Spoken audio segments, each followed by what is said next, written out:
Good morning, and welcome to another episode of Women of Consciousness.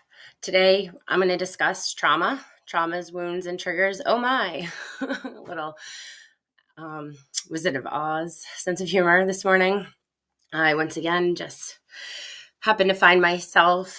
This is Pam, by the way, hosting, waiting for Natalie to be back next week, and be excited to hear about her ventures. So I'm going solo today. I've had a couple of co-hosts, guests, whatever, the last few weeks. That was really nice. And we've had a lot of discussions on different things. And so today I really wanted to look at hitting on like traumas, wounds, and triggers, because we have discussed those in previous episodes. There's one Natalie and I did specifically on intergenerational trauma. That was a really good episode. And I feel like we barely even scraped the surface on that one.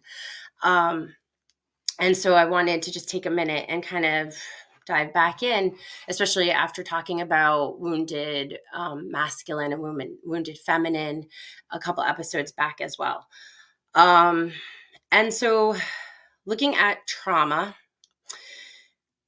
I would say I feel a very deep personal kind of like surprising connection with this path in my life, with just trying to learn and educate myself and others and whatnot on trauma as well as healing. When Natalie and I were in school together, we weren't actually aligned for graduation. We did graduate together, but it was because I pushed off mine for a year and a half to take a trauma studies certification course. That was for like a graduate level. And so I got really blessed that I was able to kind of hold off and integrate. And at that point, I was so excited about graduating that I couldn't see why all of a sudden I felt like I should not do that anymore, but stay the course and go for this whole new certification. But I knew I trusted in the process, and I knew once I started, like it would all kind of integrate and show itself to me, and I would understand. So naturally, that's what happened. It was winter when I started, and so it was like attachment theory and developmental theory on trauma, very like basic stuff, looking back at childhood. And so I began, reading this stuff, doing the exercises, really like I had already done a lot of healing for years prior, but it was just like a new kind of like, looking at the psychological aspect of it, looking at like the books and really coming at it from a different perspective, where it was more of a clinical kind of, diagnosis, clinical research and things like that, where everything else had just been personal, healing and trauma discovery and whatever. And so as time went on and I went through the program and I went through the courses, and then having my own, relationship with the universe and just the messages and the things that came through and, plant medicine all these years, I've come to a place that today is where I really want to talk about and come from, because I see this spectrum in this purpose for trauma, which I don't feel like as a collective people fully understand, especially depending on the ego and how the ego is wired. Um, if, if you're defensive, about who you are and tend to maybe have a lot of trauma, the ego will deflect that and not really see that it has trauma. It won't see that it's a wounded, personality within, a person. Um, and so it's kind of interesting when you see people that are very toxic in relationships, they're very unhealthy, coping mechanisms, addictions, very unhappy and negative energy all around them in their day-to-day lives. And yet they feel they have no trauma. They feel they have no wounds. Um, and they just feel like they're perfectly fine. Maybe the world is just out to get them, or it's everybody else's fault, like whatever. And then there are other people that are very much aware. They have childhood issues. They're very much aware of triggers and traumas and those things. And then it's just choose not to work with them. They choose to avoid them and not look at them, just be distracted. And then there's like people that I feel like are very dedicated to shadow work. I became one of those people.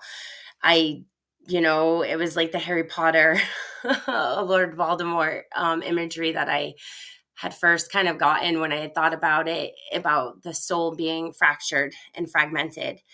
And that you're like reintegrating it when you go through the process of shadow work. And the thought of fracturing my soul into pieces really just it just stood with me in a way that I didn't want to do that. Like I didn't want to cause self-infliction harm to my soul. I wanted to integrate and love and make my soul, whole. And so that was really years ago what kind of the imagery I had gotten, the way it resonated with me, and what kind of got me on the path of shadow work. And so when I do card readings for people, like just last weekend, I had somebody and shadow work came up and they weren't aware of what shadow work was. And they asked me about it. And, I go through the explanation and try and give them advice and help. But a lot of people are already being triggered in your day-to-day environments and relationships and experiences that are happening. Those are already naturally being triggered by the universe to get you to grow and evolve and to face your wounds and to do your healing. And so I had mentioned it's like a spectrum of intensity, because not everything is like traumatic. Like on a 10, if you think of a scale of 0 to 10, and trauma, I think that's the thing. People think trauma is like this really, really horrible thing, like getting into a car accident and, ending up in the hospital for a month. Like that's trauma. That's mental trauma. That's physical trauma to the body. That causes emotional trauma, So there's lots of layers and levels of trauma. There's also different ways of looking at experiences. So overwhelm and stress over like every day continuously is trauma on the body. It's trauma on the nervous system. So it impacts and programs us biologically, neurologically. And so that in itself can really play out into how we are then triggered and react when our window of tolerance, when we're all, like calm and mellow and just happy, right? Happy go lucky, our normal vibes. And then something happens that sets us off. And we either like go up or we go down. You can think of it like the way the pendulum, swings. It's either into this really low vibration where we freeze out and we zone out and we go catastrophic, like a zombie state. We don't know how to react, or we can get really triggered into like this manic other part where we're just like a chicken with its head cut off and we're freaking out. We don't know how to like calm ourselves, think logically and rationally. We're just total panic. And that's the way our nervous system's wired. It's a pendulum that swings, and we kind of want to stay at that borderline of window of tolerance. And the more that we can recognize our triggers, work with them, the more healing we do on our wounds and things, it allows us to have more control over how we react. So when we're in our window of tolerance, something happens, all of a sudden it goes from 0 to 10 instantly. And we feel overwhelmed. Chaos is all around us.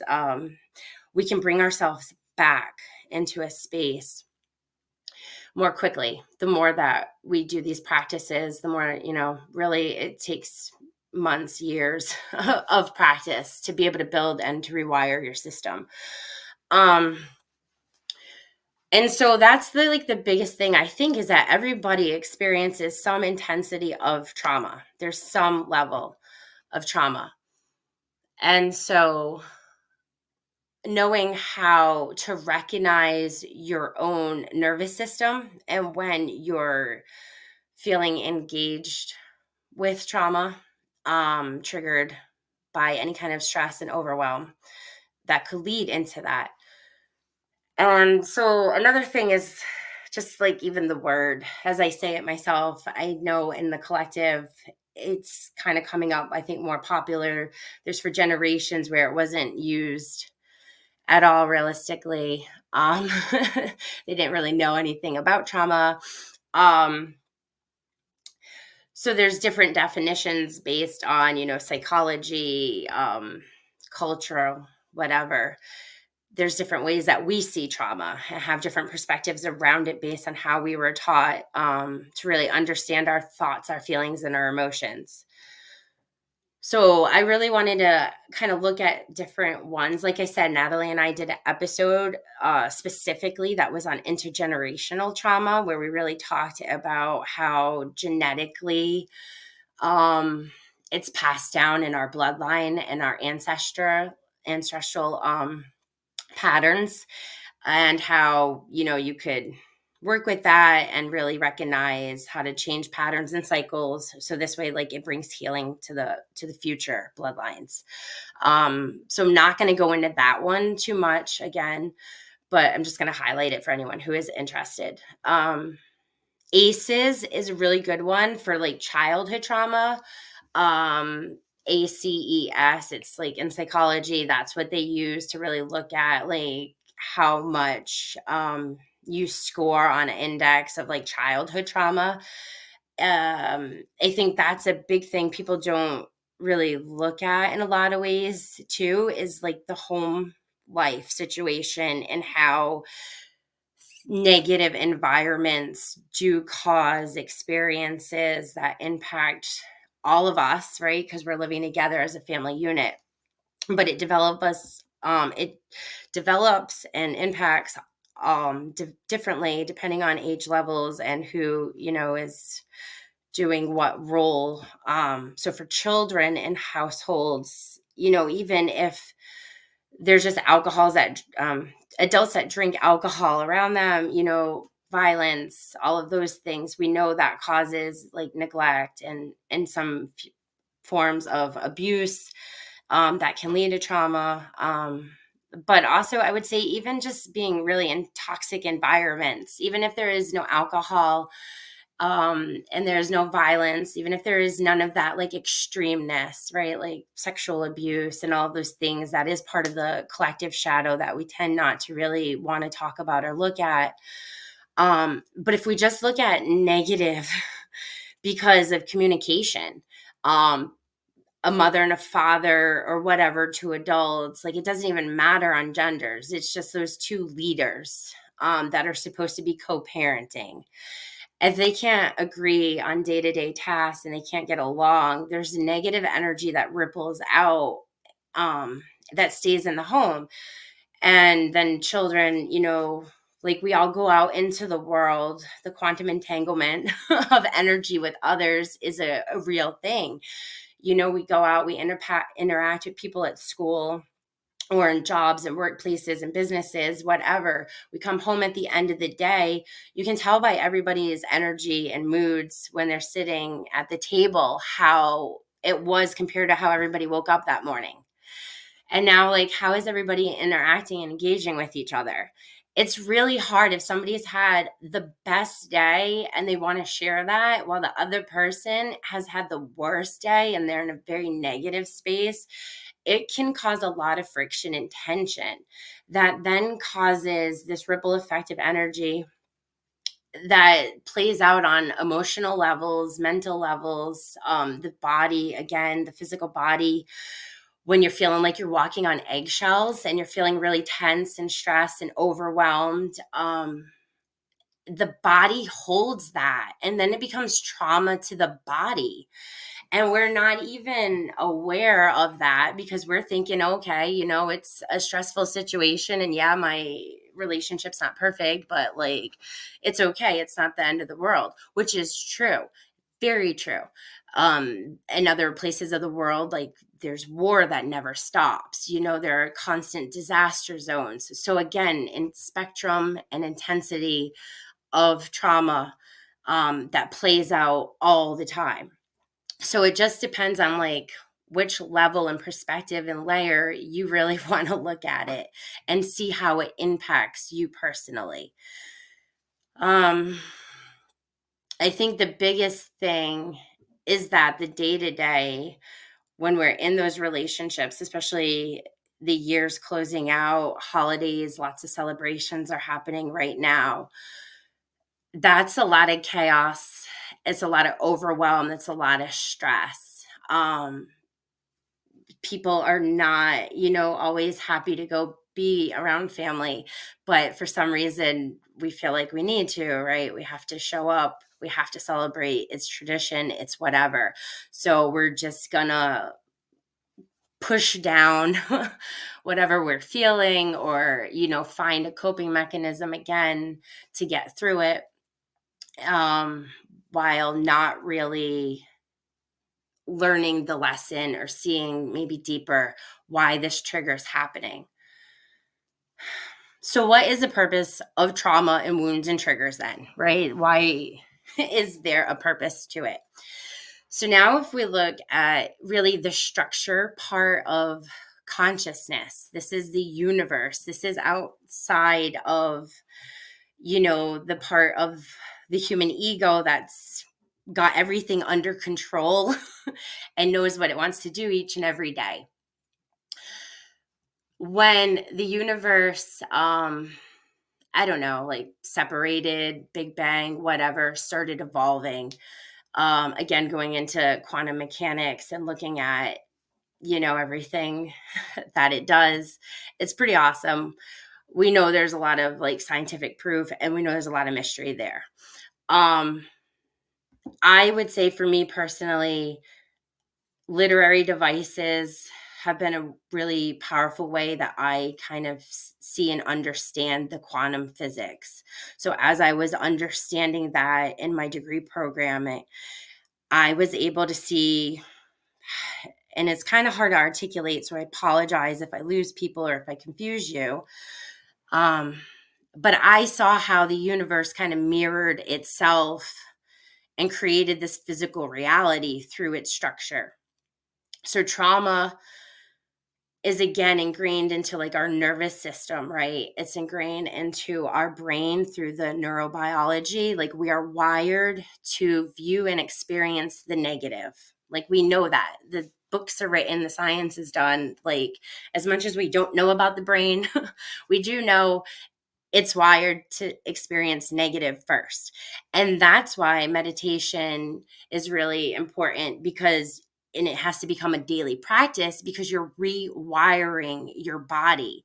You have to engage with it. Otherwise, it's just how it's programmed, like a computer. So once you become consciously aware of that, you then have the choice and the decision to educate yourself and do what you need to do to reprogram it like you would a computer. Um, and so that's definitely the path that I had chosen for years now. Um, and so consciousness, part of the human condition is to grow and to evolve. If you look back at history and you look at, whether you believe in evolution or not, whatever, you can look at civilizations and you can look at how we grew and evolved through our different sources of technology and resources and tools. We're not cavemen anymore, right? We're not really even dealing with steam engine trains. We're not dealing with factories. We've grown and evolved past all of those things. We no longer treat our children like they did in the 1600s, where they were just to go work on the farm and to be, seen but not heard. So we've grown and we've evolved, but we're at a place where we can still grow and evolve further. And we are doing that currently with this massive connection with technology and quantum physics, quantum mechanics. That is kind of the wave of where we're integrating and going and evolving. So looking at the body and the human aspect of that consciousness, we grow and we evolve through trauma and through wounds. When bad things happen, when things that are really painful, which again to the universe, there is no good, there is no bad. There's only duality. There's only opposites. So it's human condition that labels things based on how we feel and experience and express them. And that's why, again, it's a spectrum, and there's such darkness, and people are able to commit the most horrific acts of violence and abuse and whatnot. Because so that's a whole different kind of ball game. But anyways, just kind of noting that the universe doesn't see it as the human sees it. It's energy. It's a dark energy that's far connected, disconnected, or very interconnected. Again, that spectrum. And so the more that we are kind of wounded, what feels wounded to us, when we do our healing, it's the other side of that. It's going like full circle. It's going to the other end, the other polar opposite end of the spectrum. So you're gaining resiliency, you're gaining strength. The things that you thought were once going to freaking break you, let's talk about heartbreak, because I think we can all agree with this one here. We all love, right? Because love is the highest vibration of the universe. There are different spectrums of love. We know this. The Greeks have different names for different feelings of love. We meet different people. We know different vibrations of love for them. Sometimes the love can get really dark and deep again, and we can feel our nervous system, depending on our path, depending on our childhood, depending on our wounds and what was triggered. If it's abandonment, if it's rejection, those are narratives. Those are story myths that are, again, like entwined into the core essence of who we are, that come from lifetimes of like our soul's evolution. That's why we come here. So looking at your narrative, looking at your myth story, Natalie and I have also talked about that in previous episodes, and why it's so important to really look at the patterns of relationships, because that's a good clue to seeing like the themes that keep repeating. So if you're somebody, I will say, like, say you're put up for adoption, right? So right there from birth, boom, there's this core wound of I wasn't, because as a baby perspective, like I wasn't wanted. My parents, whether they couldn't or they didn't or they died, like it doesn't matter, right? Like subconsciously to consciousness, there's this core wound that is now implanted, that there's abandonment. There's this lack of this mother, father, paternal energy to take care of me. And so that is like the seed. You grow, people do want you, people do nourish you, take care of you, you form relationships as you grow and evolve, but there's always this core wound that when people leave and relationships end, it feels like abandonment, it feels like rejection. And eventually it becomes so subconscious that you don't even know where the seed is or what it was started from. You just know that, oh crap, this person's gonna leave, and it is sending your whole entire nervous system into chaos. And so with that is how we start responding and reacting, right? It's going to be based on how we're wired, our life stories and what we've gone through. Are we going to allow people to leave and just like find closure and deal with it on our own? Or do we, close up our heart and shut off the world? Do we lash out and seek revenge? Like, we are brokenhearted, so we want everyone to be brokenhearted. Like, that's all kind of our free will. That's all like our trauma reactions. The whole goal of the universe is to get you to recognize that there's this false sense of abandonment and fear and rejection that is this core wound of trauma, and that you're reacting and creating situations and decisions and all these things from that place. And so the minute that you can say like, oh, I see that wound, okay, I understand now, like, and you start working with it in whatever way like you need to, therapy, shadow work, like whatever, the resources and the tools are unlimited. And I would say just listen to your intuition. But the more you start looking at that and healing it, you're going to get to a place where it's going to feel like it went away and you've healed it completely and it's resolved. And then you're going to carry on with your life. And at some point, all of a sudden, something's going to happen and it's going to be triggered. And you're going to be like, oh, dang, like I already like went through that wound. I already healed it. Why is it back again? And it can really sometimes stump us and make us question, like, wow, okay, I didn't do it. And I thought it was healed and I thought I was past it, but I'm not. And so, like, what do? Do you ignore it? Do you keep just finding coping mechanisms? Do you keep living your life day to day? Or do you change the pattern? Do you change the behavior? Because if you just keep doing the same thing, then you're just living a loop and a cycle where it's just going to keep coming up like a hurdle or a speed bump on a track.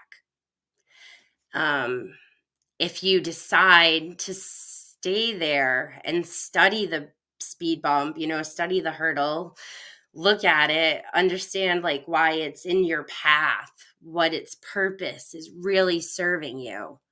And that means you have to step back from the emotions that come with these things, these situations, these traumas, these triggers. You have to step back from the thoughts that then escalate, that carry you to the past, to the core wound. You have to become objective. And when you can step away from your emotions and realize that your emotions are a vibrational layer of consciousness, and look at why you're a match to that. Look at your thoughts being as another vibrational layer of the universe, right? The mind's eye. Why are you a magnetic attraction to that? Like, that's where you do the work and you start looking at those things. Otherwise, what it is we're just in the middle of it. We're drowning in it. We're letting it have control. We're letting it have narrative. We're not seeing its purpose. We're just thinking we're the victim to the universe and that all this bad shit is like nonstop happening to us. All of these people won't love us. All of these relationships are crap. We can't communicate. Our families just are terrible or whatever, like can't get along, can't stop arguing about this stupid thing or that stupid thing, or can't recognize the trauma that they're really embedding. So there is a bigger purpose and a structure and a narrative to the reason why wounds and traumas and triggers happen to us. So I think it really is about just diving in and looking and understanding, like, first of all, like, what do I even think trauma looks like or what it is? Like, what is my relationship and understanding of my nervous system and my body and how my brain is learning to scan and experience life? Am I just looking at all of the negative, bad stuff every day? Or or am I seeing the reason and the purpose? Am I seeing the positive? Like, scan where you are. Can you tell when your nervous system is getting triggered, when people are like pushing you and your breathing is starting to change and you're starting to get maybe shaky and agitated and your palms are sweaty? Can you read your body? Can you listen to your body giving you cues somatically on wounds and traumas, like kind of like a volcano and earthquake, right? We get tremors, we get shakes before all these eruptions happen. So like, are you even listening to yourself? And if you are, then notice the people and the places. When is it happening? What do you do for self-care? What do you do to heal?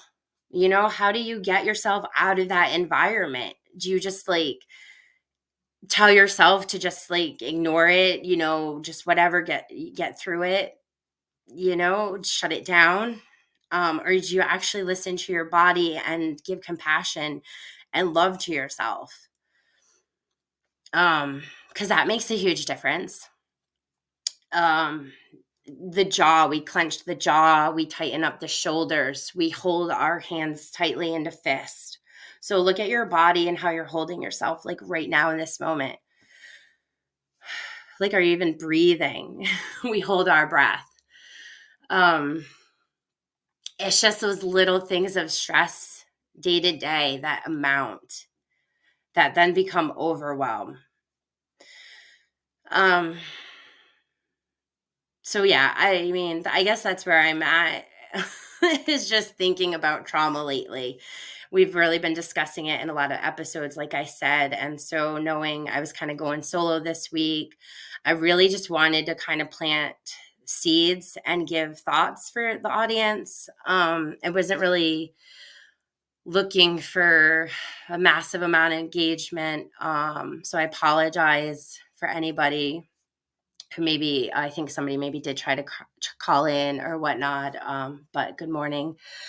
I do see you and recognize you. Thank you for being here. So I really just want, if anything, I want to ask you all to just like hold space for yourself, and really think about this topic. Today is a new moon in Sagittarius. It is the last new moon of 2023. We're in, December, so we're closing out a year. So I feel naturally, it's a time for self-reflection. It's a time when, the universe, the season, especially in the Northern Hemisphere, is kind of asking us to slow down and to go within and to really shed what didn't work for us this past year, and to really nurture and grow what did work for us. So in this moment of accumulation, of shedding the past, welcoming in a new beginning, embracing and celebrating the holidays and family and friendship and love, and what this time of year truly is supposed to stand for, because it's not about gifts and money and presents. It's really about your presence, like your person, your being, you listening, you holding space. And it doesn't always need to be for everybody else. Maybe this year you need to give your own self the gift of your own presence and show up for you and give yourself your own space and time and healing.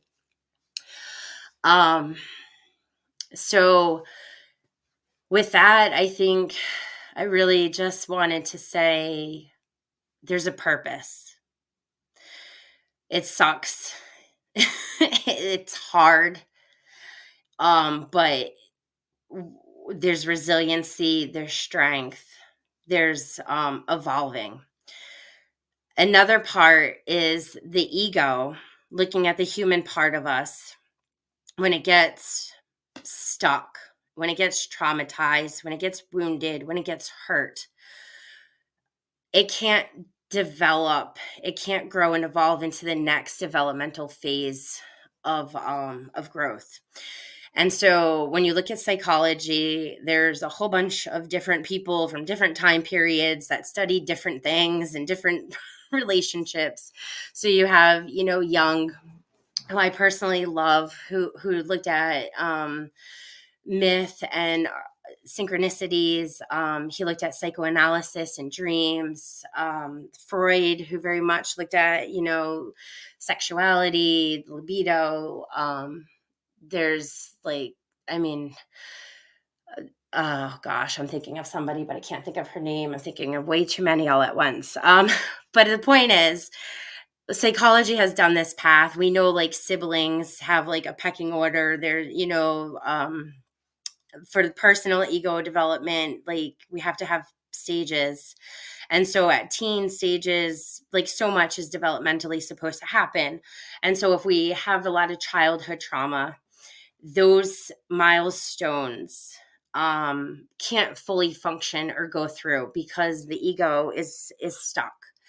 And so like I really just wanted to take a moment and really talk about that. I did make some notes amongst my intuitive rambling.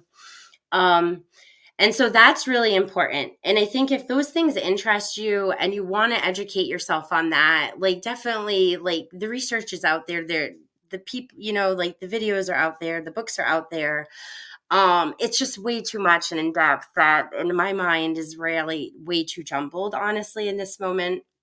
And I don't tend to do research very much before the podcast. Normally, Natalie and I, we think of a topic right before we hit live, and then we just go. There isn't a lot of pre-planning.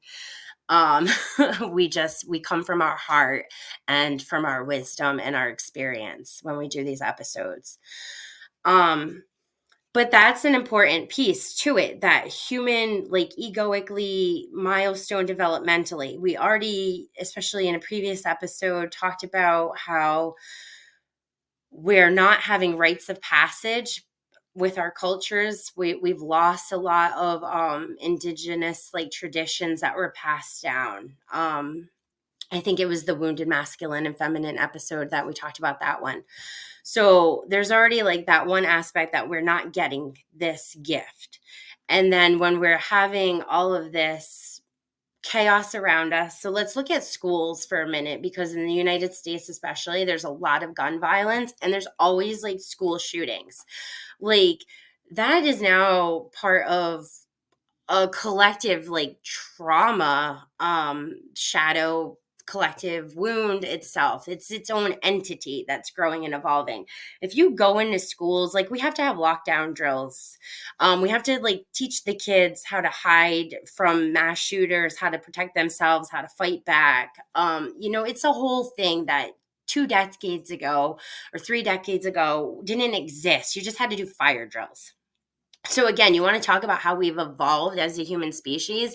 We've evolved on such levels of violence and chaos and trauma that we now have to prepare to it. And so that's half the problem too, that we're so like desensitized. It's like it's just so naturally ingrained in us that it doesn't even become like alarming, as much as it is also very alarming, because how much are we on panic mode now? Like how much are we going out and really scanning parking lots and and banks and stores and whatever, and just like looking for odd behavior, because you just don't even know if there's going to be public shootings and violence.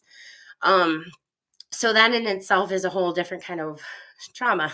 And I'm probably definitely spiraling on my story and point like I normally do anyways. But going back to developmental levels of it all. So at school age now, if you're completely feeling every day you're going to an environment surrounded where you have to be on some kind of like survival mode, knowing what to do in case of something happening, that integrates and messes with the DNA, like we talked about in the intergenerational episode previously.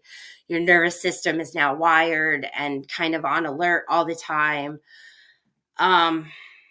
If you do experience, God forbid, like that trauma moment where there is a mass shooting, you're in some kind of really disastrous, even if there's like a flood or some kind of chaotic event, storm that comes through, there can be developmental things that your brain like can't push through now, like a block, a wall. So we go on with our life. And again, consciously, subconsciously, it's that whole iceberg thing, right? What gets buried into awareness, and out of awareness, like what are we really working on? What happens to us when we're 10, 12 years old that we're really aware of, that is now impacting our life at like 40, 50, 60 years old? Not pretty much a lot. It's buried pretty deep. So when childhood things and developmental issues happen egoically that we're not able to work through, that impacts us, and it makes us the adults that we are later on in life. So again, triggers coming up that will be related to those issues and those core wounds that we can't fully understand and see. So just notice triggers, notice when your happy-go-lucky window of tolerance is, emotionally offset, and you're stressed out and you're overwhelmed and you're in chaotic panic, or you shut down and you just shut down like a robot and you're just like a shell of a zombie inside of your like body. That's that freeze, we run, the fight flight mechanisms. So noticing that about yourself, noticing how you respond if you freeze out, if you run, if you fight, is a really good way to know how to, again, work with your nervous system, how to rewire it, how to regulate it. That's why people go to therapy. That's what therapy assistance is really there for, to help them learn those skills and those tools and those resources. But I would just say trauma stays in the body. Even if your mind's eye moves on from it, there's still levels and layers of experiences that we go through that stay with us, that will come back up at different time periods to be released. And if you can't handle that wave and you want to run from it and you want to self-medicate and find a coping mechanism to deny it and reject it and push it away, it's going to keep coming and it's going to keep coming. Like, you have to sit with the uncomfortable. You have to kind of welcome it and address it and say, I see you and this sucks, but like, we're going to do it together because I am you and you are me. And like, and this is where self-love comes in, and compassion. And this is where forgiveness for self and others comes in, because again, it depends on what you're dealing with. It depends on the wound, the trigger, the trauma, the intensity of it. Some things are super easy. Again, it's that spectrum, right? Is it a 1 or is it a 10? If you're dealing with a minor heartbreak issue, like, you can deal with the pain of that and move on, right? But if you feel like you just had the biggest betrayal in your life, like, that's really traumatic to the ego. That's really traumatic to your nervous system, to your brain, and how it's seeing negative and positive experiences. And so, how do you instantly react, or can you sit in stillness? If you can, the longer you can sit in stillness without reacting, and you can just become this observer, and you can recognize the layers and the levels that like overlap each other of emotional and mental and physical. And the more that you can just ask questions and follow its answers, it is like a root. If you think of digging into the ground to get to the seed, like, you're just going to keep finding more. If you just cut it off at surface level, you're never going to get to the root of it, and it's going to keep coming up. I'm just going to take a second because, like, I need a drink. But I really am just throwing, I guess, a lot of food for thought out there for the audience, based on, like I said, my own experience, my own educational background, my own healing journey. Yeah, I mean, my own passion, my own purpose. So, my own research. I mean, it's years and years and years. I mean, almost a decade accumulating now of the wisdom and the advice that I really just kind of want to share with everybody. I think the biggest thing that we can do is just to learn to gain new perspectives, to just allow ourselves to have an open mind, to let go of what we hold so true that we think is the ultimate truth and the only way, and just allow the universe to show us, because it's like the kaleidoscope, or, it's, you just shake it around and you'll get a new angle and a new view and a new perspective of life. And you'll get a new meaning and a new understanding. And even that one little thing can help the ego surrender and let go. Because really, at the end of the day, what we're talking about is the ego.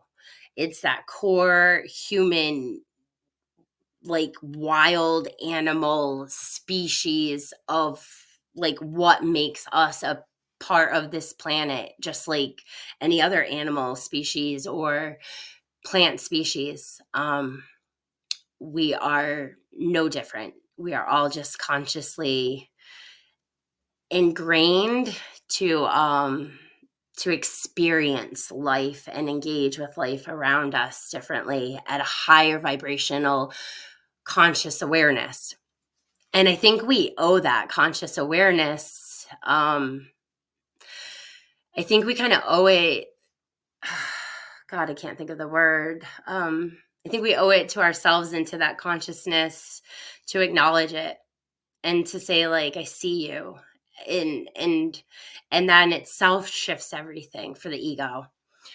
Because the ego is the virus in the computer programming. Honestly, it really truly is. The ego is the one that is programmed, right? Like the seed that's programmed.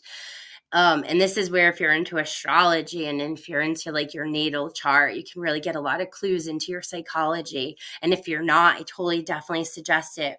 Or looking at even personality tests like the Myers-Briggs. Oh my gosh, there's so many of them.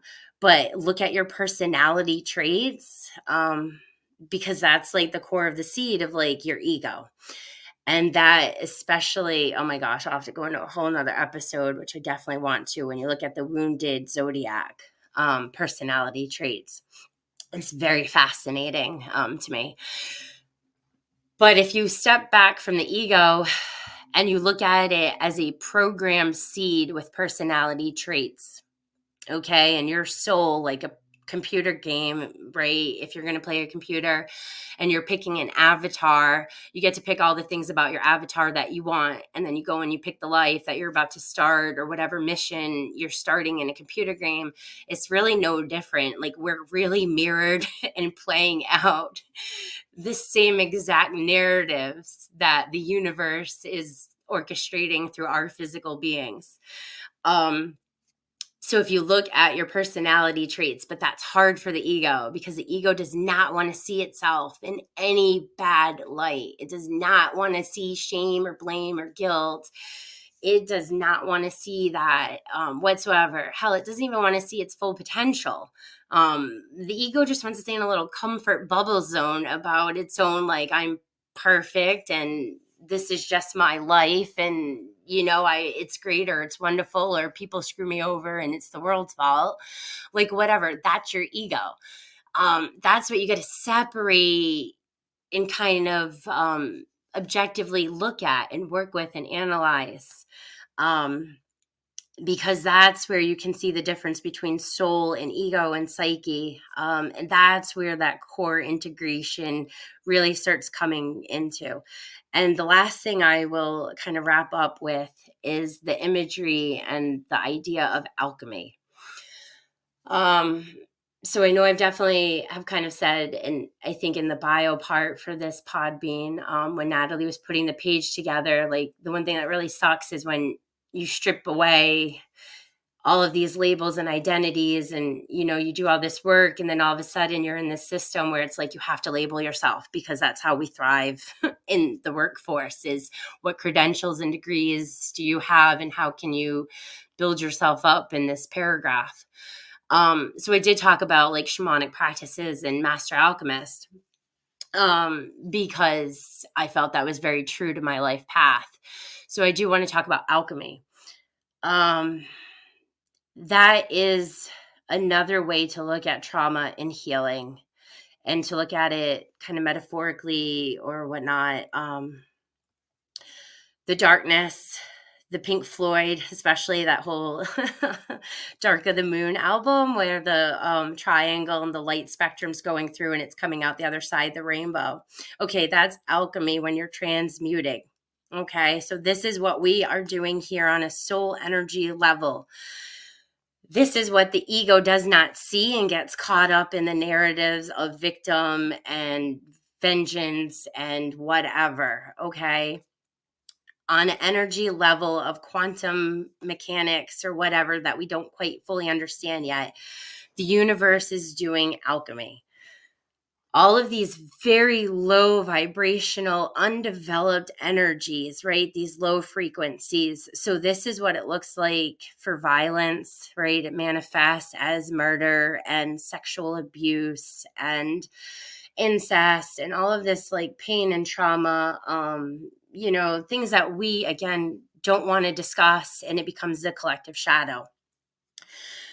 That it doesn't, like that energy is out there, it goes somewhere, it does something. So those of us that are doing the path, that are doing the healing, that are understanding what's truly happening on different layers, that are doing the work of alchemy, we're saying, okay, I see this pain, I see this, I feel this, like this is my story, this is my narrative, this is what's coming up through me. It sucks and it hurts, but I have to sit with it. I have to let it, whatever it's going to teach me, how it's going to grow, transform, shift, and change me. If you look at the symbolism of alchemy, right, the dragon, slaying the dragon within, you're tearing everything apart, you're rebuilding yourself. In chemistry, they really talk about the lead. Again, symbolically, that lead is that darkness. It's that energy that's heavy and undeveloped and separate from source. Right, that thinks it's rejected and abandoned and not loved because it's separated from the love. And so we're putting it through that funnel, that vessel, that triangle, and we're transmuting it. It's going through that alchemical fire through all of those stages, right? And this is where you're sitting, you're doing the work, the uncomfortableness, you're growing, you're evolving, you're in the cocoon. Boom, the other side is the rainbow. The other side is the gold. It's the higher vibrational frequency. You're no longer, if you think about a scaling imbalance, right? If you have heavy coal, like dark, that's like weighing a scale to the, to like the tabletop where the other scale is high up, and they're completely out of balance. Okay. Like that's what it's out of balance. The system is out of balance. The darkness is out of balance. In a lot of ways. And so there's a transmutation that's happening to bring those scales into balance so that they're side by side right now. And us in a human body, like we need to find that inner balance. We need to do that work. We need to do that alchemical process. And so it's something, again, like we're not really thinking about, we're not really taught, we're not aware of. The soul, this is the structure of the soul. The soul already knows these stages. The soul is evolving and going through it and flowing through it like a wave every single day, nonstop. Okay. Again, spectrum of intensity. How much are you awake and aware of what your soul is directing and doing? How much are you awake and aware and in control of what your ego is doing? How much is there balance between the two in a relationship and a co-manifestation and a co-creation? Because once you shift and you form that, you change everything. You become a conscious creator and you don't feel like a victim anymore. You don't feel like structure's happening to you. You're part of the structure, and now you get to lay the structure. You're no longer like a program being impacted by a virus, but now you're the cure and you're impacting the rest of the programming and you're spreading that, if that makes sense. If any of these kind of symbols or metaphors or whatever ideas like make sense, I hope they resonate. But that's the truth about trauma and wounds and triggers. There's a soul level, there's an ego level, there's a universal consciousness level, and they're all entwined, they're all integrated, they're all happening at once. And this is why it can feel really overwhelming, because we're not taught it. We're not given practices to understand. We're not, like if you're doing it, because I know there's people out there doing the work. I know there are, and I applaud you. I do readings and I get them, and I thank them when I'm giving them back the messages that the universe has for them, because it comes in the oracle cards and the tarot cards. So I see it for the people when I do readings for them. Sometimes it's coming and people don't know, like, that's the path they're on. They just think the world is out to get them, or they have the shittiest relationships, or they have like so much family chaos and trauma, and they don't understand the bigger purpose.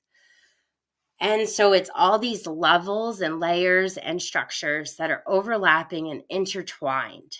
And our ego, our consciousness, like depending on where you are developed at, right? Depending on how you've evolved, how you've faced your stuff from childhood into adulthood, chose to let the patterns keep going or do the healing.